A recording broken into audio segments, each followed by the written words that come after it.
உண்மையிலேயே ஆச்சாரியா பள்ளி இன்னும் குறிப்பா சொல்லணும் அப்படின்னா இந்த மேனேஜ்மெண்ட்டுக்கு ஒரு பெரிய பெரிய கைத்தட்டல் பெற்றோர்கள் நம்ம கொடுக்கணும்.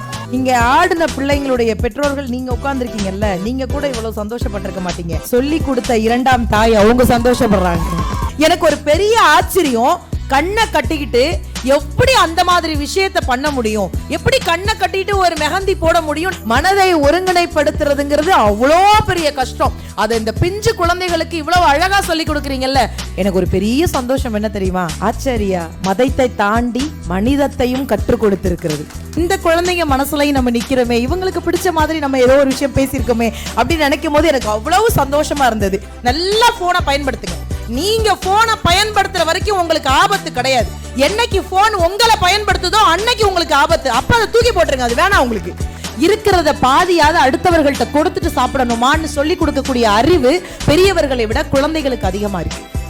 தான் பிள்ளை கேட்ட பொருளை வாங்கி கொடுக்க முடியாத ஒவ்வொரு அப்பனோட வலியும் பிரசவ வலியை விட மிகப்பெரிய வலி. தான் பிள்ளை பல இருக்கணுங்கிறதுக்காக வாழ்க்கை முழுவதும் பளபளப்புனா என்னன்னே தெரியாம வாழ்ற சீவன் சத்தியமா அப்பனை தவிர எவனும் கிடையாது. முடிஞ்சா காசு பணமே இல்லைன்னா கூட நல்ல வார்த்தைகளை தயவு செய்து தானம் செய்யுங்க. இந்த மாதிரி நல்ல வார்த்தைகளை பிள்ளைகளுக்கு தானமாக சொல்லி கொடுங்க. அதை விட சந்தோஷம் இந்த உலகத்துல எதுவுமே